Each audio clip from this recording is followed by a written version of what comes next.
제가 설교를 준비하다가 닮은 꼴 연예인을 찾아주는 사진 어플을 하나 발견하게 되었습니다. 여러분 다 쓰시는 건데 스노우라는 사진 어플입니다.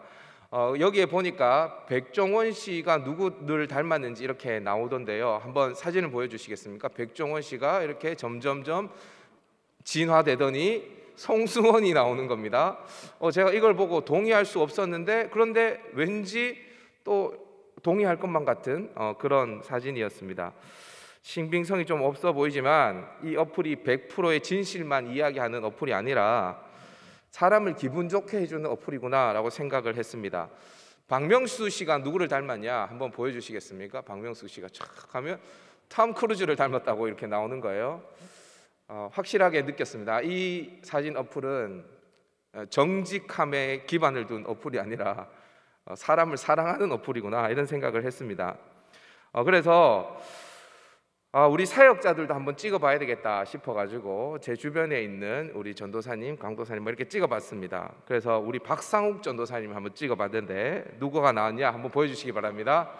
네, 레오나르도 디카프리오 이렇게 나오더라고요. 아주 그 우쭐해하는 모습을 제가 봤습니다. 나 이런 사람이야 하면서. 그래서 제가 우리 박상욱 전도사님 찍고 난 다음에 확신을 가졌습니다. 이 어플은 굉장히 사람을 기분 좋게 해주기 위해서 최고의 그 사람만 이렇게 나올 수 있도록 해주는 거구나 이렇게 생각을 하고 저도 이제 용기를 내어서 찍어봤습니다. 제가 찍어봤는데 이제 뭐가 나왔냐 한번 보여주시겠습니까?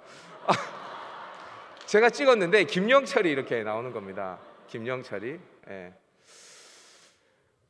제가 사진은 준비하지 않았는데 제가 이제 이렇게 하면서 이게 있을 수 있는 일이냐 하면서 우리 갈릴리 사역자 카톡방에 오늘 기분 안 좋다고 이렇게 올렸더니 우리 희경 간사님이 저를 위로한다고 목사님 그 안경 뽑고 한번 이렇게 찍어 보시라고. 그래서 제가 안경 뽑고 찍었습니다. 그랬더니 조세호가 또 나오더라고요.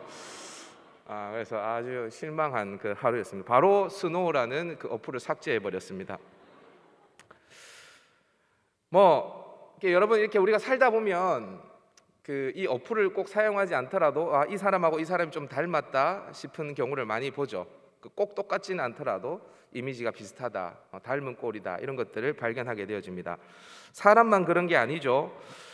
어떤 길을 가다가 보면 이 길 어느 길과 좀 닮았는데 하는 길을 발견하게 되어집니다.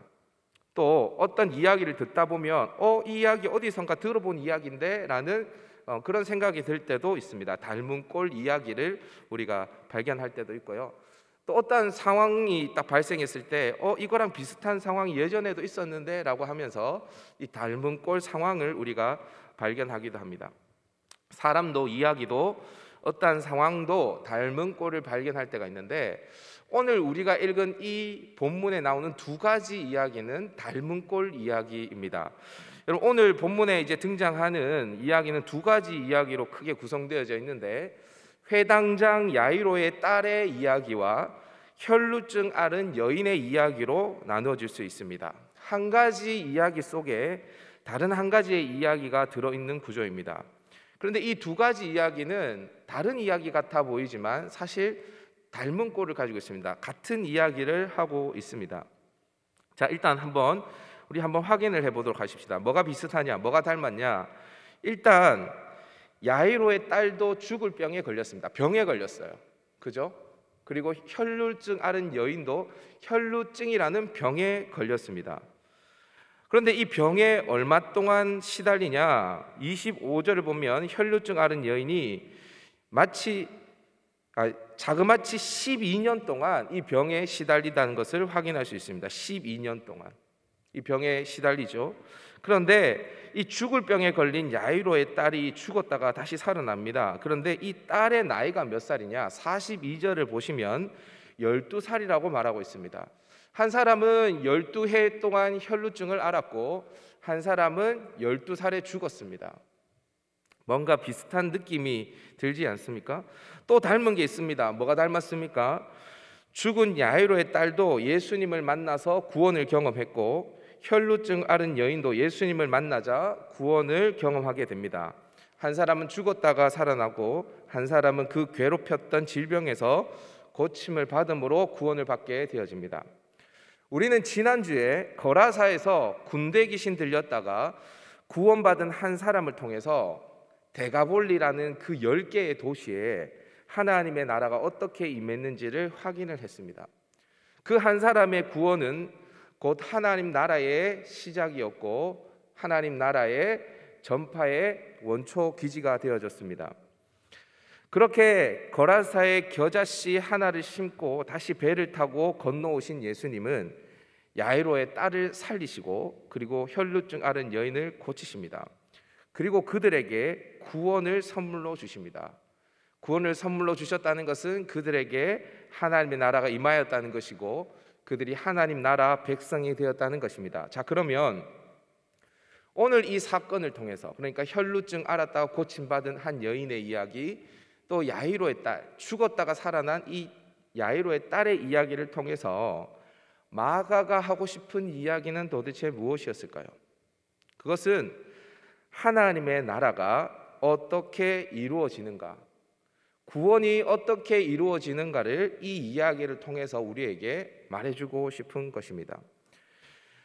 오늘 죽었다가 살아난 야이로의 딸과 혈루증에 걸렸다가 고침받은 한 여인의 이야기를 통해서 구원이 어떻게 이루어지는가, 하나님의 나라가 어떻게 이루어지는가 발견하는 귀한 시간이 되었으면 좋겠습니다. 자, 하나님의 나라가 어떻게 이루어지는가, 저를 한번 따라해 봅시다. 믿음으로 이루어진다. 뭘로 이루어진다고요? 믿음으로 이루어진답니다.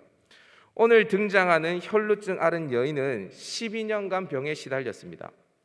그는 할 수 있는 모든 것을 다 해봤습니다. 오늘 본문 26절을 보니까 이 여인은 많은 의사를 찾아갔다라고 말합니다. 그 병을 고치기 위해서 자기가 가진 모든 것을 다 사용했다라고 이야기를 합니다. 그런데 아무런 차도가 없습니다. 오히려 더 병이 중하여졌습니다.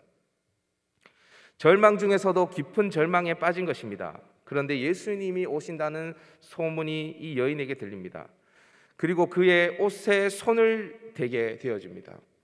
성경은 이 여인이 어떠한 마음으로 예수님의 옷에 손을 대었는지 말해주고 있습니다. 우리 28절 말씀을 다 같이 한번 읽어보도록 하십시다. 28절 시작. 이는 내가 그의 옷에만 손을 대어도 구원을 받으리라 생각함일러라. 예, 이런 생각으로 예수님의 옷에 손을 대었습니다. 이때 어떠한 일이 일어나냐? 29절 말씀입니다. 29절 다 같이 읽습니다. 시작.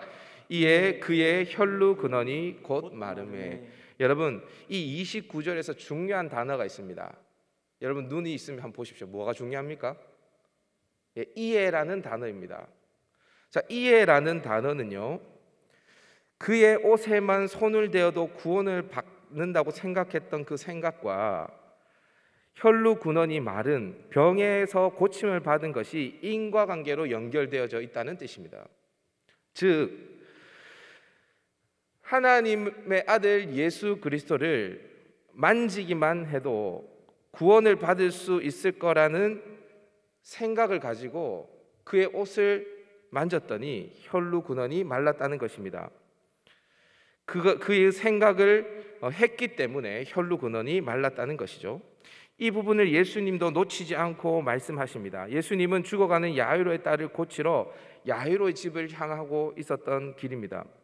한시가 바쁜 상황이었죠. 그런데 걸음을 멈추시더니 누가 내 옷에 손을 대었느냐라고 물으십니다. 여러분, 예수님이 자기 옷에 손을 댄 사람이 누구인지 몰라서 물어보셨을까요? 아셨죠? 누가 그 옷에 손을 대었는지, 어떤 마음으로 손을 대었는지, 그가 얼마 동안 고통의 시간을 거치고 괴로워했는지 모든 것을 다 알고 계셨습니다. 그런데 왜 물으실까요? 이 여인들 주변에 둘러싸고 있는 수많은 무리들이 있었습니다. 그 무리들에게 뭔가 이야기해주고 싶었던 것입니다. 예수님은 예수님 발 아래 엎드려서 자신의 모든 상황을 고백하는 이 여인을 향해서 다음과 같이 말씀하고 계십니다. 우리 34절 말씀 한번 읽어보도록 하십시다. 34절입니다. 시작. 예수께서 이르시되 딸아 내 믿음이 너를 구원하였으니 평안히 가라. 내 병에서 놓여 건강할지어다. 딸아 내 믿음이 너를 구원하였으니 평안히 가라. 딸아 내 믿음이 너를 구원하였다라고 그 무리가 있는 가운데 예수님이 말씀하셨습니다. 그렇게 수많은 군중들로 둘러싸인 상황 속에서 여인을 향해서 말씀하실 때에 회당장의 집에서 사람들이 도착합니다. 당신의 딸이 죽었다라고 이야기를 합니다. 야이로의 딸이 죽은 것입니다. 이제 더 이상 예수님을 모시고 갈 필요가 없다고 이야기합니다. 이때 예수님께서 그 이야기를 하는 사람들, 회당장에서 온 사람들의 그 이야기를 들으시고 회당장 야이로에게 말씀하십니다. 우리 36절 말씀 한번 읽어보도록 하십시다. 36절 시작. 예수께서 그 하는 말을 곁에서 들으시고 회당장에게 이르시되 두려워하지 말고 믿기만 하라 하시고. 두려워하지 말고 뭐 하라고요? 믿기만. 예, 믿기만 하래요. 믿기만 하래요. 예수님은 혈루증 앓은 여인과 죽은 야이로의 딸을 향해서 구원은 믿음으로 이루어진다라는 것을 그 자리에 있는 모든 무리에게 선포하고 계신 것입니다. 지금 예수님 주변에는 수많은 군중들이 있습니다. 예수님의 소문을 듣고 모여든 수많은 사람들이 한두 명이 아니었습니다. 서로 예수님을 가까이에서 보겠다고 서로 밀쳐대면서 예수님 주변을 에워쌌습니다. 그런데 그 가운데 구원을 받은 사람은 혈루증 앓은 여인 단 한 사람뿐이었습니다. 이 여인이 어떻게 구원을 경험했습니까? 믿음이 있었기 때문입니다. 예수님의 옷을 만지기만 해도 구원을 받을 수 있다라는 생각, 그 생각이 바로 이 여인의 믿음이었습니다. 12년간 혈루증을 앓아도 괜찮습니다. 아무리 병이 중하더라도 괜찮습니다. 심지어 야이로의 딸과 같이 죽어도 괜찮습니다. 두려워하지 말고 믿기만 하면 됩니다. 믿기만 하면 구원을 받을 수 있습니다. 믿기만 하면 그에게 하나님의 나라가 임하는 것입니다. 이렇게 믿음은 중요합니다. 여리고에 한 맹인이 있었습니다. 그의 이름은 바디메오였습니다. 디메오의 아들 바디메오였습니다. 그는 큰 소리로 예수님이 지나가실 때에 다윗의 자손 예수여 나를 불쌍히 여기소서라고 외칩니다. 예수님은 이 외침에 귀를 기울이십니다. 그리고 그를 부르십니다. 내가 내게 무엇을 하여 주기를 원하느냐. 이 맹인의 소원은 무엇이었습니까? 보는 것이었습니다. 한 번도 보지 못했거든요. 날 때부터 소경이었으니까. 한 번도 보지 못한 이 사람에게 예수님은 다음과 같이 말씀하십니다. 마가복음 10장 52절 말씀입니다. 시작. 예수께서 이르시되 가라 내 믿음이 너를 구원하였느니라. 아멘. 여러분, 성경에는 이렇게 아무것도 가진 것이 없고 사실 아무에게도 가치 있는 존재로 여겨지지 않은 사람들, 병에 걸렸거나 장애를 가진 사람들이 믿음을 통해 하나님의 백성으로 구원을 받는 경험들을 수두룩하게 볼 수 있습니다. 여러분, 지금까지 마가복음에 등장한, 그래서 예수님을 통해서 구원받은 사람들을 한번 쭉 떠올려 보십시오. 제가 한번 읊어드릴 테니까 들어보세요. 귀신 들린 자, 나병 환자, 중풍병자, 사람들에게 죄인이라고 취급받는 세리들, 한결같이 뭐 하나 내세울 만한 게 없는 사람들이었습니다. 그런데 그들은요, 딱 한 가지 있었어요. 그게 뭐냐면 믿음이 있었어요. 중풍병자를 고치실 때도 예수님이 그들의 믿음을 보시고라고 이야기합니다. 믿음이 있었습니다. 그 믿음이 있었기 때문에 이들은 구원을 경험할 수 있었습니다. 여러분, 제가 자주 드리는 질문 이 순간 여러분들에게 다시 한번 드려보겠습니다. 여러분, 오늘 우리가 부활절을 보내고 있습니다. 여러분들은 예수님의 부활을 믿으십니까? 여러분은 예수님을 믿으십니까?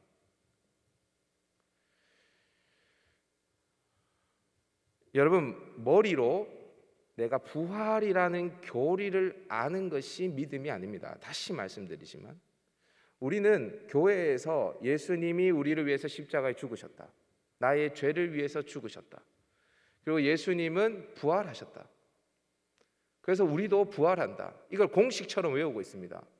교회에서 하도 많이 들어서요. 근데 그걸 여러분들이 머릿속에 집어넣고 있다고 해서 그게 믿음이 아닙니다. 믿음이 무엇입니까? 정말 예수가 지극히 높으신 하나님의 아들이라는 것을 믿기에 예수님의 옷에만 손을 대어도 구원을 받을 수 있다는 절박한 마음을 가지고 그분 앞에 나아오는 그 모습이 믿음입니다. 예수님을 믿는다고 하는데 내 삶의 문제를 두고 예수님 앞에 나아오지 않아요. 예수님이 지나가는데 그니 뻔히 보고 있어요. 12년 동안 기도해온 기도의 제목들이 있는데 그것들을 제목만 가지고 있고 기도하지 않아요. 여러분, 다시 말씀드리지만 교회에 나온다고 예수 믿는 게 아닙니다. 교회에 나온다고 구원받는 게 아닙니다. 예수님을 믿어야 구원받는 것입니다. 그래야 하나님의 백성이 되는 겁니다. 예수님을 믿어야 여러분을 통해서 하나님의 나라가 이루어지는 것입니다. 자, 그러면 여러분들 중에 이렇게 말씀하시는 분들이 있을 수 있을 겁니다. 믿음만 있으면 구원받습니까? 믿음은 구원의 절대적인 것입니까? 네, 믿음은 구원에 있어서 절대적인 것입니다. 오직 믿음입니다. 자, 그런데 착각하면 안 됩니다. 믿음만으로 되지 않습니다. 이게 무슨 말이죠, 목사님? 행위도 있어야 된다는 말인가요? 여러분 잘 들어보세요. 우리는 모두 예수 밖에 있으면 마귀의 종입니다.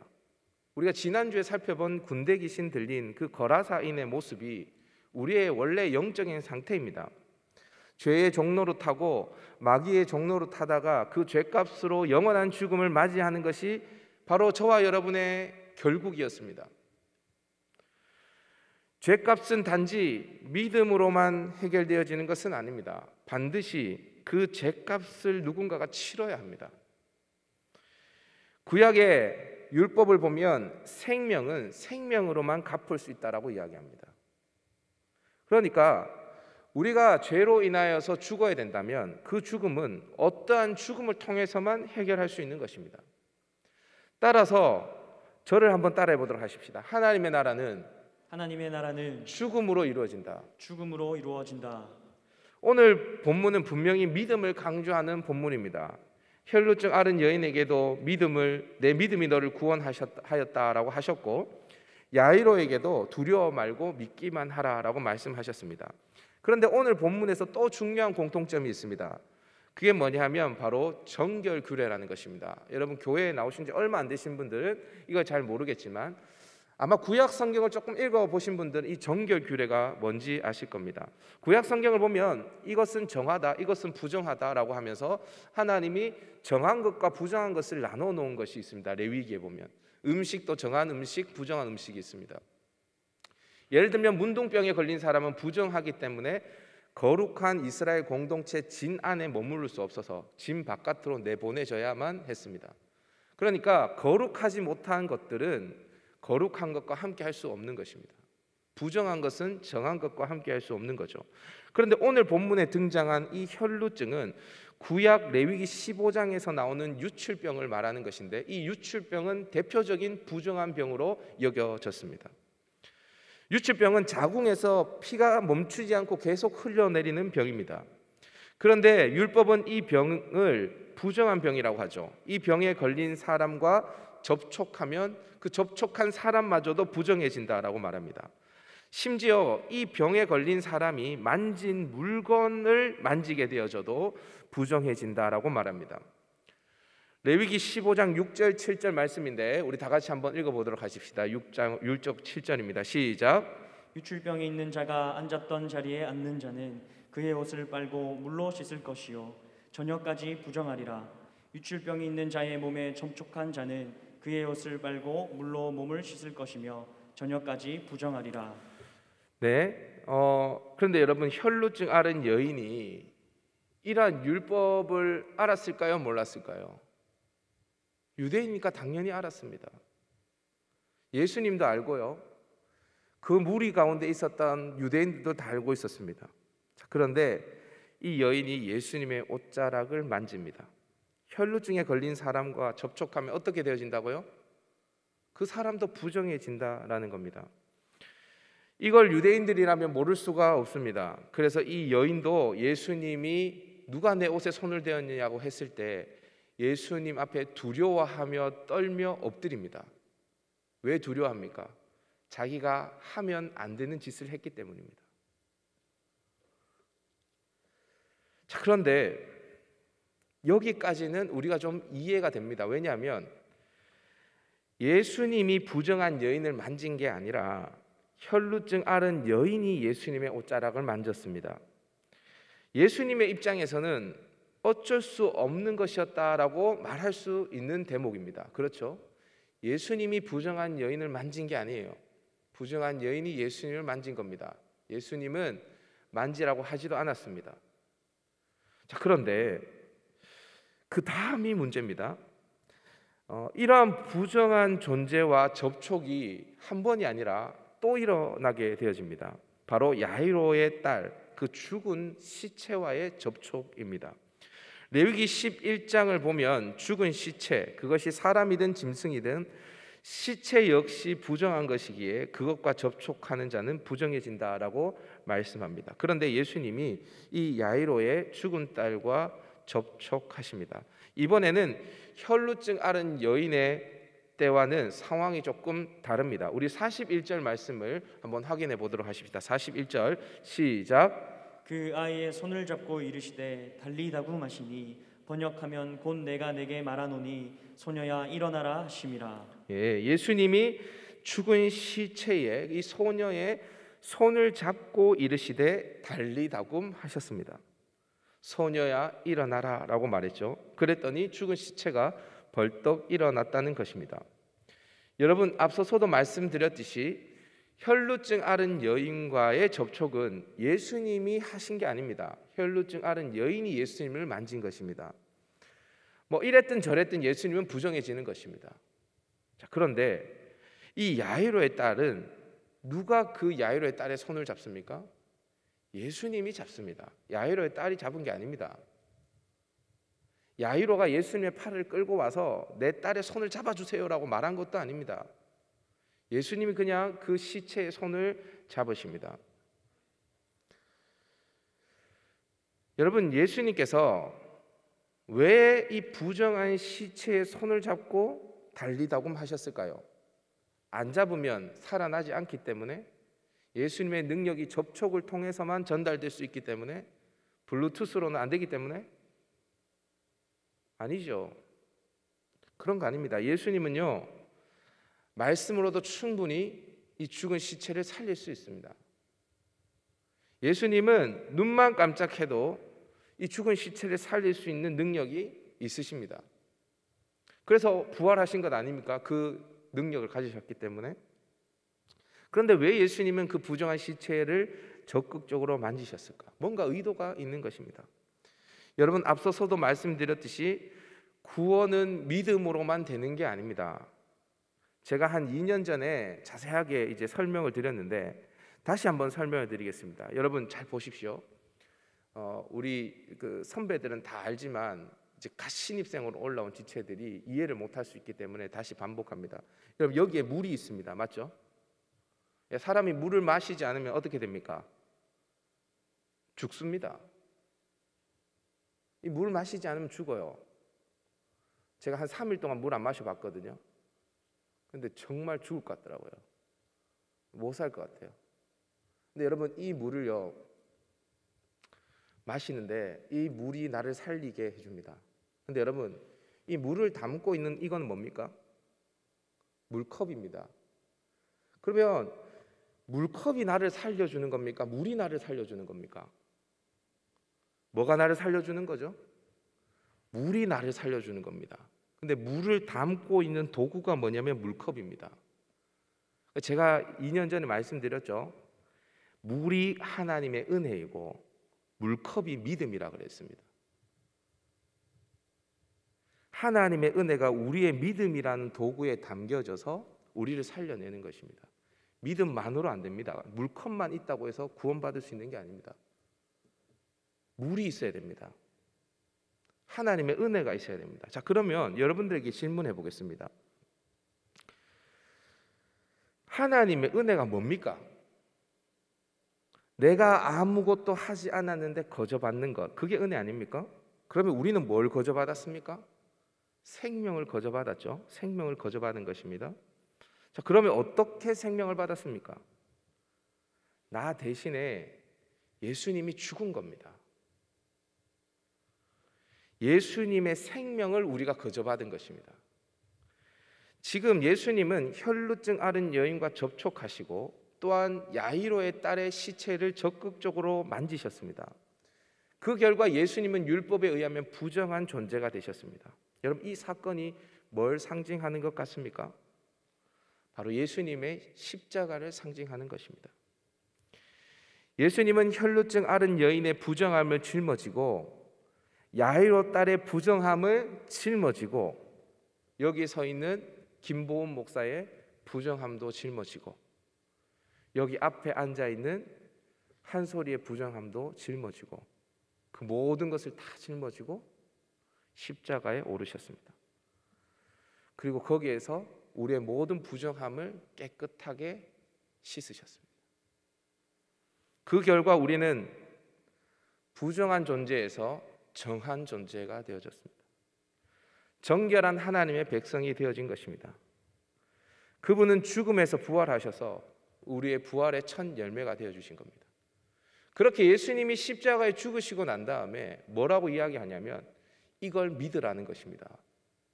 이걸 믿으면 너희가 구원받는다는 거예요. 이걸 믿으면 너희가 내 백성이 되어진다는 것입니다. 모세가 광야에서 뱀을 든 것 같이 인자도 들려야 하리니 노뱀에 물린 이스라엘 백성들이 장대 높이 달린 그 노뱀을 바라보기만 하면 그 믿음만 있으면 그들은 구원을 받았습니다. 그것처럼 예수님이 우리에게 베풀어 주신 은혜를 우리가 믿음으로 수납하기만 하면 맞습니다. 당신이 나의 죄를 위해서 십자가에 죽으셨습니다. 그리고 그 모든 사망 권세를 이기시고 부활하신 분이 당신입니다. 당신은 하나님의 아들이십니다. 당신 외에는 구원받을 수 있는 길이 없습니다. 이것을 믿음으로 고백하는 사람만이 구원을 받는다는 것입니다. 종교개혁자들은 솔라피데, 우리 솔라피데 함대가 있죠. 솔라피데가 무슨 뜻입니까? 오직 믿음으로. 이 구호를 외쳤습니다. 솔라피데. 그런데 여러분, 그 이전에 이들이 외친 구호가 있습니다. 그게 뭔지 아십니까? 솔라 그라티아. 오직 은혜를 외쳤습니다. 오직 은혜가 없으면 오직 믿음으로가 아무런 소용이 없습니다. 물이 없으면 물컵 있어도 우리를 살리지 못합니다. 예수님이 죽으셨습니다. 그래서 우리가 사는 겁니다. 예수님이 부활하셨습니다. 그래서 우리도 영생을 얻게 되어지는 것입니다. 그것을 믿는 자들이 하나님의 백성 되어진다라고 말하는 거예요. 그리고 그를 통해서 하나님의 은혜를 하나님은 증거하게 하십니다. 여러분 한번 상상해 보세요. 성경에 나와 있지 않지만 12년 동안 병에 시달렸다가 구원받은 이 혈루증 앓은 여인이 그냥 잘 먹고 잘 살면서 살았을까요? 아니면 자기를 구원해준 예수 그리스도를 증거하며 살았을까요? 죽었다가 살아난 이 야이로의 딸이, 아니 그 온 집안의 사람들이 그냥 잘 먹고 잘 살기만 했을까요? 아니면 죽음에서 구원하신 그 예수 그리스도를 증거하며 살았을까요? 하나님의 은혜를 믿는 자들을 통해서 하나님은 하나님의 나라를 이루어 가십니다. 저와 여러분들이 그 하나님의 은혜를 믿음으로 수납하는 하나님 백성 될 수 있기를 주님의 이름으로 축복합니다.